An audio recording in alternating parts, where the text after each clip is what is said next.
Hi hello welcome to mixed talks. సుత్తి లేకుండా సూటిగా సినిమా ఎట్లుందో తెలుసుకుందాం.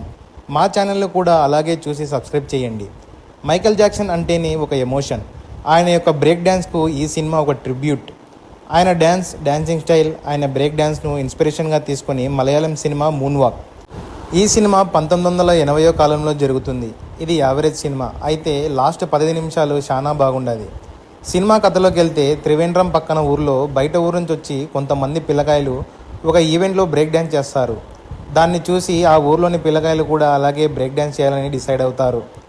వాళ్ళు బ్రేక్ డ్యాన్స్ని ఎలా నేర్చుకున్నారు, ఈ నేర్చుకునే క్రమంలో ఎలాంటి ఆటంకాలు ఎదురయ్యాయి, ఆ ఏరియాలో జరిగే డ్యాన్స్ పోటీలకు వీళ్ళకు ఏ ప్లేస్ వచ్చింది అనేదే సినిమా కథ.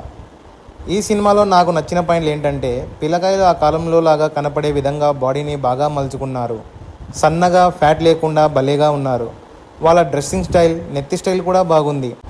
సినిమాలో సగానికి సగం డ్యాన్స్లే ఉంటాయి, అవి చూడడానికి చాలా బాగున్నాయి. ఓ పిల్లకాయ కాంపిటీషన్లో డ్యాన్స్ పర్ఫార్మెన్స్ ఇస్తాడు చూడు స్వామి, భలేగా ఉంటుంది. ఆ పిల్లకాయ భలేగా డ్యాన్స్ చేసినాడు. సున్నిక కూడా మైకేల్ జాక్సన్ మాదిరిగానే ఉన్నాడు. డ్యాన్స్ స్పీడ్గా ఉంది. కొన్ని స్టెప్పులు సేమ్ మైకేల్ జాక్సన్ స్టెప్పుల మాదిరే ఉన్నాయి.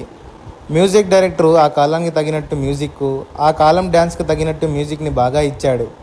ఇక నచ్చని విషయాలు ఏంటంటే వాళ్ళు డ్యాన్స్ వేసుకోవడానికి పడిన కష్టాన్ని సరిగా చూపించలే. లాస్ట్ 15 నిమిషాలు తప్ప మిగతా సినిమాకు నేనైతే ఎమోషన్గా ఫీల్ కాలేదు. ఎంగేజింగ్గా కూడా లేదు.